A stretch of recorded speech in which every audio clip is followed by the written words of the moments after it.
Welcome to my cooking house channel. ನಮಸ್ಕಾರ ವೀಕ್ಷಕರೇ, ಎಲ್ರಿಗೂ ಬೆಳಗಿನ ಶುಭೋದಯ. ನೀವೆಲ್ಲ ಹೇಗಿದ್ದೀರಾ? ನೀವೆಲ್ಲ ಚೆನ್ನಾಗಿದ್ದೀರಾ ಅಂತ ಭಾವಿಸ್ತಾ ನಾನು ಸಹ ತುಂಬ ಚೆನ್ನಾಗಿದ್ದೀನಿ. ಹಾಗೆಯೇ ಯಾರ್ಯಾರು ನನ್ನ ಚಾನಲ್ಗೆ ಸಬ್ಸ್ಕ್ರೈಬ್ ಆಗದೆ ನೋಡ್ತಾ ಇದ್ದೀರೋ ಅವರೆಲ್ಲ ನನ್ನ ಚಾನಲ್ಗೆ ಸಬ್ಸ್ಕ್ರೈಬ್ ಆಗಿ ನನ್ನ ವೀಡಿಯೋಗಳಿಗೆ ಲೈಕ್ ಮಾಡಿ, ಶೇರ್ ಮಾಡಿ, ಸಪೋರ್ಟ್ ಮಾಡಿ ಅಂತ ಹೇಳ್ತಾ, ನೀವು ಸಬ್ಸ್ಕ್ರೈಬ್ ಮಾಡ್ಕೊಂಡು ನೋಡಿದರೆ ನಾನು ಹಾಕೋಂಥ ವೀಡಿಯೋಗಳ ನೋಟಿಫಿಕೇಷನ್ನು ಮೊದಲು ನಿಮಗೆ ಬರ್ತವೆ. ಹಾಗಾಗಿ ನೀವೇ ಫಸ್ಟ್ ನೋಡ್ಬೋದು. ಹಾಗಾಗಿ ಸಬ್ಸ್ಕ್ರೈಬ್ ಮಾಡ್ಕೊಂಡು ನೋಡಿ. ನನ್ನ ವೀಡಿಯೋಗಳಿಗೆ ಯಾರ್ಯಾರು ಸಬ್ಸ್ಕ್ರೈಬ್ ಆಗಿದ್ದಾರೋ ಅವರೆಲ್ಲರಿಗೂ ಧನ್ಯವಾದ ತಿಳಿಸ್ತಾ, ಬನ್ನಿ ಈಗ ರೆಸಿಪಿ ನೋಡೋಣ. ಇಲ್ಲಿ ನಾನು ಒಂದು 1/4 kg ಬೆಟ್ಟದ ನೆಲ್ಲಿಕಾಯಿ ತೊಗೊಂಡಿದ್ದೀನಿ, ಒಂದು ಅರ್ಧ ಕಟ್ಟು ಕರಿಬೇವಿನ ಸೊಪ್ಪನ್ನು ತೊಗೊಂಡಿದ್ದೀನಿ, ಒಂದು 4 ಇಂಚು ಶುಂಠಿನ ತೊಗೊಂಡಿದ್ದೀನಿ.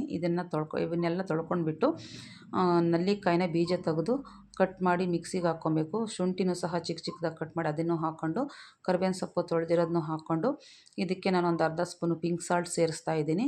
ಹಾಕ್ಕೊಂಡು ರುಬ್ಬೋದಕ್ಕೆ ಎಷ್ಟು ಬೇಕೋ ಅಷ್ಟು ನೀರನ್ನು ಹಾಕ್ಕೊಂಡು ಇದನ್ನು ರುಬ್ಕೊಂಬರಬೇಕು. ಇಲ್ಲಿ ನಾನು ಪಿಂಕ್ ಸಾಲ್ಟು ಏನಕ್ಕೆ ಸೇರಿಸ್ತಾ ಇದ್ದೀನಿ ಅಂದರೆ, ಪಿಂಕ್ ಸಾಲ್ಟು ತುಂಬ ಆರೋಗ್ಯಕ್ಕೆ ಒಳ್ಳೆಯದು, ಹಾಗಾಗಿ ಸೇರಿಸ್ಕೊತಾ ಇದ್ದೀನಿ. ನೀವು ಮಾಮೂಲಿ ಸಾಲ್ಟ್ ಇದ್ದರೆ ಏನೋ ಹಾಕೋಕ್ಕೆ ಹೋಗಬೇಡಿ. ಇದಕ್ಕೆ ಸಾಲ್ಟಿನ ಅವಶ್ಯಕತೆ ಏನಿಲ್ಲ. ಆದರೆ ಪಿಂಕ್ ಸಾಲ್ಟು ಆರೋಗ್ಯಕ್ಕೆ ತುಂಬ ಒಳ್ಳೆಯದು, ಹಾಗಾಗಿ ನಾನು ಉಪಯೋಗಿಸೋದು ಪಿಂಕ್ ಸಾಲ್ಟೇ. ಹಾಗಾಗಿ ಅದನ್ನೇ ಹಾಕ್ತಾಯಿದ್ದೀನಿ. ನಿಮ್ಮ ಮನೇಲಿ ಪಿಂಕ್ ಸಾಲ್ಟ್ ಇದ್ದರೆ ಹಾಕ್ಕೊಳ್ಳಿ, ಇಲ್ಲಾಂದರೆ ಸ್ಕಿಪ್ ಮಾಡಿ, ಹಾಗೆ ರುಬ್ಕೊಳ್ಳಿ. ಇದನ್ನು ನೀರು ಹಾಕ್ಬಿಟ್ಟು ಚೆನ್ನಾಗಿ ಈ ಥರ ಪೇಸ್ಟ್ ಮಾಡ್ಕೊಬೇಕು ನುಣ್ಣಗೆ. ಇದನ್ನು ಪೇಸ್ಟ್ ಮಾಡ್ಕೊಂಬಂದಿರೋಂಥದ್ದನ್ನ ಇದಕ್ಕೆ ನೀರು ಸೇರಿಸ್ಕೊಂಡು ಬೇಕಿದ್ರೆ ನೀವು ಸೋಸ್ಕೊಂಡು ಬರೀ ಜ್ಯೂಸ್ ಮಾತ್ರನ ಐಸ್ ಕ್ಯೂಬ್ ಮೋಲ್ಡ್ಗೆ ಹಾಕೋಬೋದು, ಇಲ್ಲ ಅಂದರೆ ಡೈರೆಕ್ಟ್ ಹೀಗೆ ಹಾಕೋಬೋದು. ನಾನಿಲ್ಲಿ ಸೋಸ್ತಾ ಇಲ್ಲ, ಡೈರೆಕ್ಟ್ ಹೀಗೇ ಐಸ್ ಕ್ಯೂಬ್ ಮೋಲ್ಡ್ಗೆ ಎಲ್ಲ ಹಾಕ್ತಾಯಿದ್ದೀನಿ. ಹಾಕ್ಬಿಟ್ಟು ಇದನ್ನೆಲ್ಲನೂ ಓವರ್ ನೈಟು ಫ್ರೀಝರಲ್ಲಿ ಇಡಬೇಕು. ಇಟ್ಟರೆ ಎಲ್ಲನ ಕ್ಯೂಬ್ಸ್ ಆಗಿರುತ್ತೆ.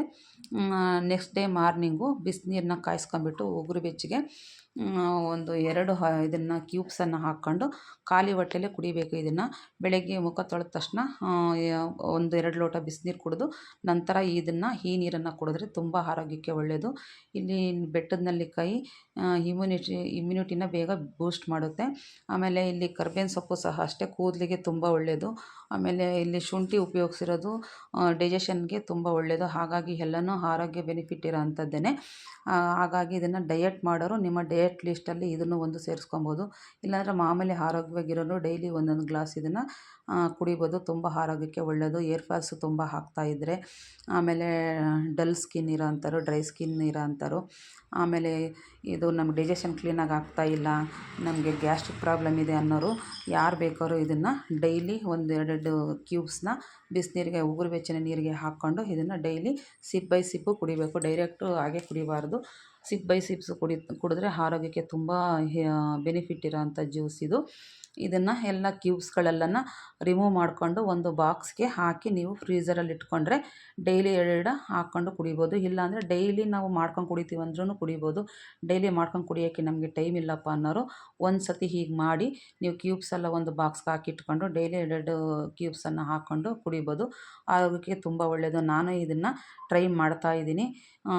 ನೀವು ಇಷ್ಟ ಆದರೆ ನೀವು ಮನೆಯಲ್ಲಿ ಮಾಡಿಕೊಂಡು ನೋಡಿ, ಹೇಗೆ ಬಂತು ಅನ್ನೋದನ್ನ ರಿಸಲ್ಟ್ನ ನನಗೆ ಕಾಮೆಂಟ್ ಬಾಕ್ಸಲ್ಲಿ ತಿಳಿಸಿ.